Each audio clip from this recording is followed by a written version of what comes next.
So hello everyone, आज चाहिँ मसँग एउटा क्वेसन रहेको छ। तपाईहरुले जुन नर्मली यो क्वेसन चाहिँ सोधिरहेको हुन्छ पूर्वाञ्चल युनिभर्सिटीमा ग्रुप डीमा सोधिरहेको क्वेसन हो। तपाईले हेर्न सक्नुहुन्छ यो एउटा टाइपको रहेछ भने अर्को टाइपमा पनि तपाईलाई देखाउने छु। र सबभन्दा पहिला हामी स्टार्टिङबाट जाम। हामीले सबभन्दा पहिला तपाईले हेर्न सक्नुहुन्छ हाम्रो यहाँ के रहेको छ, ए ब्याकग्राउन्डमा यो क्वेसन हाम्रो रहेको छ जसले चाहिँ हामीले कति प्रुफ गर्नुपर्ने हुन्छ, 2 एबीसी प्रुफ गर्नुपर्ने हुन्छ। हाम्रो चाहिँ लेफ्ट ह्यान्ड साइड लिन्छौँ, हामी टेकिङ एलएचएस लिन्छौँ, जे छ सेम लेखिरहेको छ। अब तपाईले एउटा फर्मुला ठान्ने छ होला। यहाँ चाहिँ हामीले चाहिँ के गर्न सक्छौँ भने यस्तो कन्डिसन हामीले चाहिँ ए डट बी क्रस सी को फर्मुला लगाउन सक्छौँ। यस्तो फर्ममा छ भने तपाईले त्यो याद गर्न, त्यो चाहिँ फर्मुलै हो। ए डट बी क्रस सीलाई हामी बनाएको छौँ। यहाँ हेर्न सक्नुहुन्छ यो ए भयो, डट बी यो ग्रुपलाई बी डट क्रस सी भनेर बनाएको छौँ। र यति भन्दै यहाँ चाहिँ हामीले के गरेको छौँ, जस्ट सिम्पल हामीले चाहिँ यहाँ मल्टिप्लाई गरेको छौँ। ए प्लस बीलाई यो जतिको त्यति डटलाई डट, त्यसपछि बी प्लस सीलाई यहाँ तपाईले यो बी प्लस सी प्लस ए को क्रस मल्टिप्लिकेसन गरेको छौँ। यो बीलाई सी प्लस ए सँग B into C plus B into A भयो नि, यो B cross A, C cross C भयो।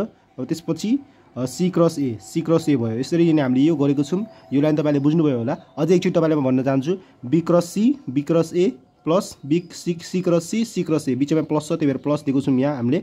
अब चाहिँ हामी पुग्छौँ यहाँ चाहिँ A vector plus B vector dot जतिको त्यति सेम छ। अब यहाँ हेर्नुहोस्, यहाँ चाहिँ हामीले के गर्नुपर्ने हुन्छ भन्नाले C cross C vector cross C vector भनेको यो चाहिँ फर्मुला हो। दुईटा भेक्टर सेम छ भने क्रस मल्टिप्लिकेसनमा यसको भ्यालु चाहिँ 0 हुन्छ। त्यही भएर हामी 0 हुँदा यो चाहिँ यहाँबाट हट्छ, इग्नोर हुन्छ। बाँकी बच्छ यहाँ तिनवटा बजिसकेपछि हाम्रो चाहिँ यो लाइनमा आउँछौँ यहाँ।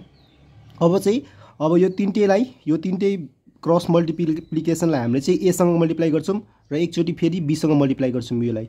अब ए डट बी क्रस सी यो पुरै आयो, यसै गरी बी डट यो पुरै हो। यति बुझ्नुभयो तपाईँहरूले।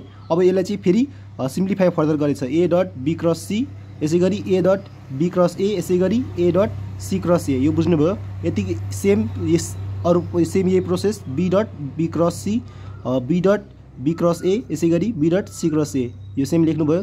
अब त्यसपछि तपाईँले एउटा कुरा यहाँ बुझ्नुपर्ने के हुन्छ भन्नाले जस्ट यहाँ तपाईँले हेर्न सक्नुहुन्छ A vector B vector C vector कसरी लेखेछ भन्नाले ABC A dot B cross C भनेको चाहिँ सिम्पली हामीले चाहिँ A vector B vector C vector यसरी लेख्न सक्छौँ, किनभने अघि हामीले देखाएको थियौँ त्यो फर्मुला नै हो। अब यसै गरी यहाँ चाहिँ हाम्रो के बच्यो, अब ए डट बी क्रस ए छ, यहाँ चाहिँ एबीए हुन्छ। तपाईँले यहाँ हेर्न सक्नुहुन्छ यस्तो हुन्छ, यो चाहिँ A vector B vector A vector हुन्छ। र तपाईहरुले यस्तो हुन्छ भने दुईटा सेम छ भने 0 हुन्छ। तपाईले म अघि नै देखाएको थिएँ, त्यही भएर यहाँ चाहिँ यो पोइन्टमा पनि यहाँ 0 हो। यहाँ पनि दुईटा सेम छ, ए छ, त्यही भएर यहाँ पनि 0 हुने भयो।